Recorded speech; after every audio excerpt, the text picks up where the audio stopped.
Manny Delgado is screaming at his own stepnephew over a girl who had already left him twice. Not once. Twice Luke didn't steal Sherry from him.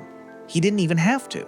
She walked out on her own, on Manny's birthday, in front of the whole family, right after he got down on one knee and proposed.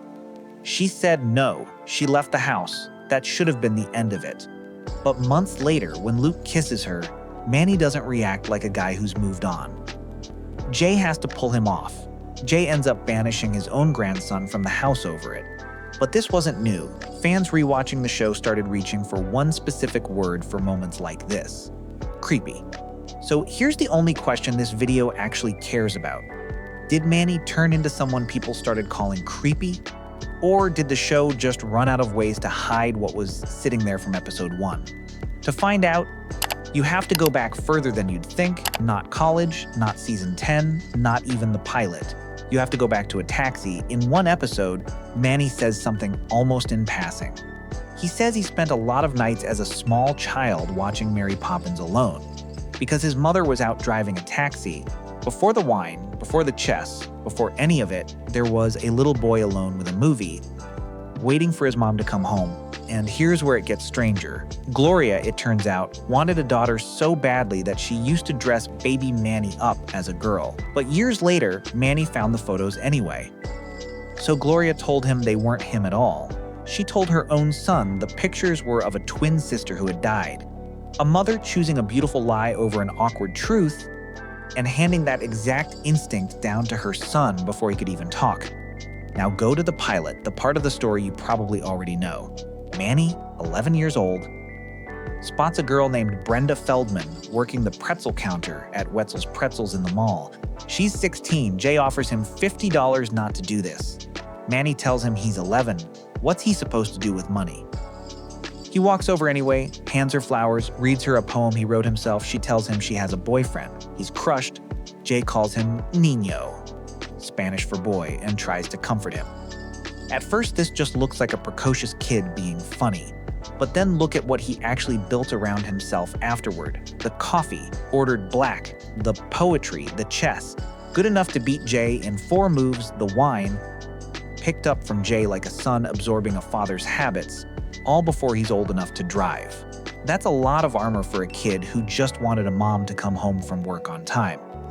And just when you start feeling for him, the pattern starts repeating in a way that's harder to excuse.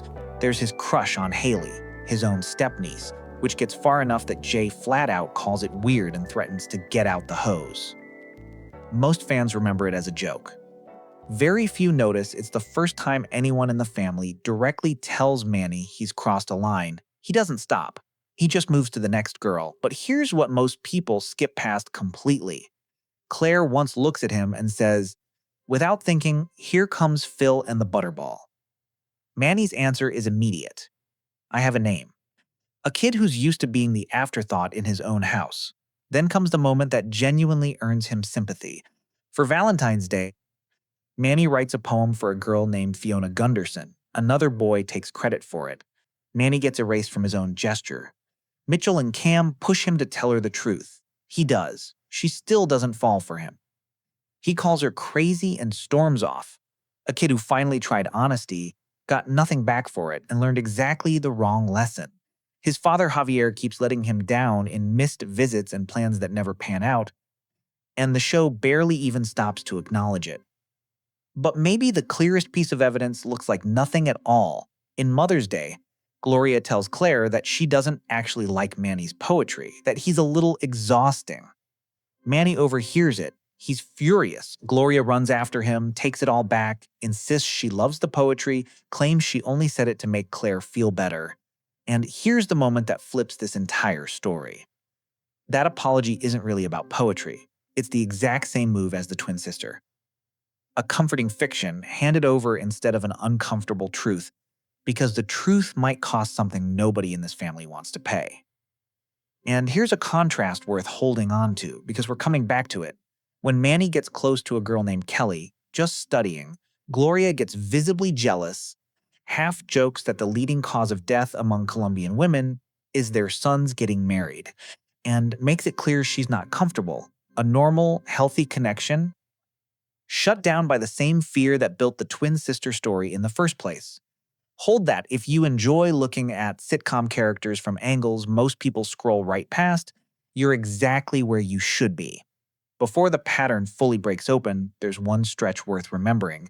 Cam recruits Manny onto the football team. Jay is prouder of him than almost anything we've seen.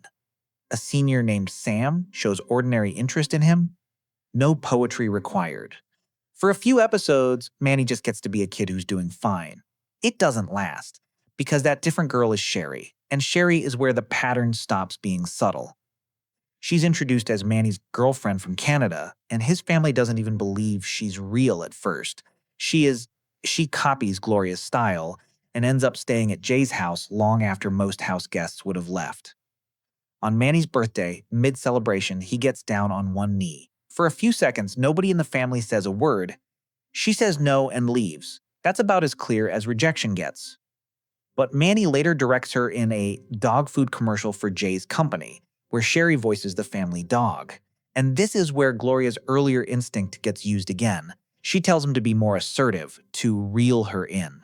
Behind the camera, Manny keeps stopping take after take, adjusting her angle, her smile, more interested in control than in actually being near her. He ignores her when she asks him out again, mid-shoot. The moment slips away a second time. Then Jay's grandson Luke gets sent to talk Sherry into giving Manny another chance, and ends up kissing her himself. And just when you think it can't get more uncomfortable, it does. After the two reconcile, Manny gets back at Luke by texting Sherry from Luke's own phone, pretending to be him, sending things Luke never actually said. That's not heartbreak anymore. That's manipulation, dressed up as romance. The same way it's been dressed up since the pretzel counter. This is the part that genuinely split the fandom. Some viewers called it sweet, the same hopeless romantic, framing the show sold since the pilot. Others, especially on rewatch, reached for sharper words. People in fan discussion threads described him with language usually reserved for men who can't take no as a complete sentence. The word stalker came up more than once. One comment put it simply: Sherry never belonged to Manny, she never had to. Take any one of these moments alone and it's nothing. But stack the taxi, the twin sister, the mall, the Mother's Day apology, Kelly, Sherry side by side, and one shape comes into focus. A house built entirely out of comforting fictions, and a son who grew up to build his own. So here's what it starts to look like. Manny was never really chasing romance. He was chasing the version of certainty his mother never got to give him. On those nights with a taxi and a television and no one else in the room, every flower at that pretzel counter, every stolen poem, every commercial that ran 62 takes too long was never really about the girl standing in front of him. It was Manny doing the only thing he'd ever been taught to do with pain: perform something prettier than the truth and hope it's enough to make someone stay. And here's the part that actually breaks your heart, if you let it. By the series finale, after 11 years of all of this, Javier finally shows up properly. He invites Manny to spend an entire year traveling the world with him, just the two of them. Manny says yes.